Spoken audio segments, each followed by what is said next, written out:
ನಮ್ಮ ತಾಲೂಕಿನ ನೋಂದಣಿ ಸಾಹೇಬರು ಭಾಗ್ಯದ ಲಕ್ಷ್ಮಿ ಮನೆಗೆ ಬಾರಮ್ಮ ಅನ್ನುತ್ತಿದ್ದಾರಂತೆ. ತಮ್ಮ ಕಚೇರಿಯಲ್ಲಿ ಜನರ ಸೇವೆ ಮಾಡು ಮಹಾರಾಯ ಅಂದರೆ ಇವರು ಮಾಡುವುದೇ ಬೇರೆ. ಇವರಿಗೆ ಬೆಳಗ್ಗೆ ಆದರೆ ಸಾಕು, ತಮ್ಮ ಇಲಾಖೆಗೆ ಬಂದುಕೊಂಡು ಸರ್ಕಾರದ ದಾಖಲೆಗಳನ್ನು ಇವರ ಇಲಾಖೆಗೆ ಸಂಬಂಧಪಟ್ಟ ಪರಿಶೀಲನೆ ಮಾಡಿಕೊಂಡು, ಹಾಗೆ ಇವರ ಇಲಾಖೆಗೆ ಸಾವಿರಾರು ಖರೀದಿ ಇರಬಹುದು, ನೊಂದ ಕರಾರು ಇರಬಹುದು, ಹೀಗೆ ನೋಂದಣಿ ಕರಾರು ಇರಬಹುದು, ಹೀಗೆ ನೋಡಿಕೊಂಡು ಸೇವೆಯನ್ನು ಮಾಡ್ತಾರೆ ಅಂತ ತಿಳಿದುಕೊಂಡ್ರೆ, ಈ ಸಾಹೇಬರು ಮೊದಲು ಸೇವಾ ಆದಿ ಭಕ್ತಿಯಿಂದ ಆಚರಣೆ ಮಾಡ್ತೇನೆ ಅಂದರೆ ತನ್ನ ಪಕ್ಕ ಮೊದಲು ಲಕ್ಷ್ಮೀ ದೇವಿ ಇವತ್ತಿನ ದಿನ ನನಗೆ ತುಂಬ ಮಾಡಿಕೊಡಬೇಕು, ಮತ್ತೊಂದು ವಿಘ್ನ ವಿನಾಯಕ, ಯಾವುದೇ ದುಷ್ಟರ ವಿಘ್ನ ಹತ್ತಿಕೊಳ್ಳಬಾರದು ಅಂತ ಬೇಡಿಕೊಳ್ತಾರೆ.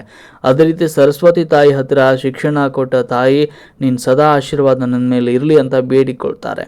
ಇನ್ನು ಘಮ ವಾಸನೆ ಬರುವ ಮಲ್ಲಿಗೆ ಹೂ ಹಾಕ್ತಾರೆ. ಆದರೆ ಈ ನಾಲಾಯಕ ನೋಂದಣಿ ಸಾಹೇಬರಿಗೆ ತಮ್ಮ ಇಲಾಖೆಯಲ್ಲಿ ಮಹಾಶಿಲ್ಪಿ ಡಾಕ್ಟರ್ BR ಅಂಬೇಡ್ಕರ್ ಅವರ ಭಾವಚಿತ್ರ ಇದ್ರೂ ಕೂಡ ಅದಕ್ಕೆ ಹೂವಿನ ಹಾರವನ್ನು ಹಾಕದೆ ನಿರ್ಲಕ್ಷ್ಯವನ್ನು ತೋರಿಸ್ತಿದ್ದಾರೆ. ಈ ಅಧಿಕಾರಿ ಡಾಕ್ಟರ್ BR ಅಂಬೇಡ್ಕರ್ ಅವರಿಗೆ ಅವಮಾನ ಮಾಡ್ತಿದ್ದಾರೆ.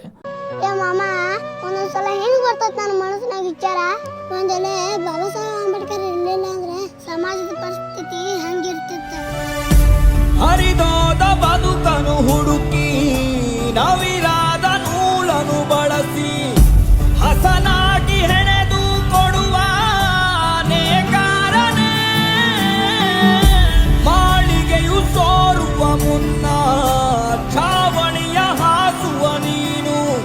ಈ ಬಕಾಸುರ ಅಧಿಕಾರಿಗೆ ಏನು ಹೇಳಿಕೊಳ್ಬೇಕು ಅನ್ನೋದೇ ಪ್ರಶ್ನೆ ಆಗಿಬಿಟ್ಟಿದೆ. ಹಾಗೆ ದಲಿತ ಸಮಾಜದ ಮುಖಂಡ ಮಹಾಂತೇಶ್ ಬಾಡಿಗೆ ಅವರು ಸಮಾಜದ ಕುಂದುಕೊರತೆ ಸಭೆಯಲ್ಲಿ ಮಹಾಂತೇಶ್ ಬಾಡಿಗೆ ಅವರು ಯಾವುದೇ ಸರ್ಕಾರಿ ಕಚೇರಿಯಲ್ಲಿ ದೇವರ ಫೋಟೋ ಹಾಕಿಕೊಳ್ಬಾರ್ದು ಅಂತ ಕಡ್ಡಾಯವಾಗಿ ಹೇಳಿಕೊಂಡಿದ್ರು ಕೂಡ ಅದಕ್ಕೆ ನುಸುಕು ಮುರುಕ ದಿನ ಬೆಳಗ್ಗೆ ಸುಂಗದ ವಾಸನೆ ಬರುವ ಮಲ್ಲಿಗೆ ಹೂ ಹಾಕಿಕೊಂಡು ಒಂದು ಲಕ್ಷ್ಮೀ ಒಲಿಬೇಕು ಅಂತ ಕಾದು ಕೊಡ್ತಿರ್ತಾರೆ ಅಂತ ಸಾರ್ವಜನಿಕರು ಮಾತನಾಡಿದ್ದಾರೆ.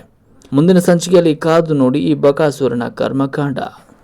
Dame tu cosita, dame tu cosita, ay, dame tu cosita, dame tu cosita, ay, dame tu cosita, dame tu cosita, ay, dame tu cosita.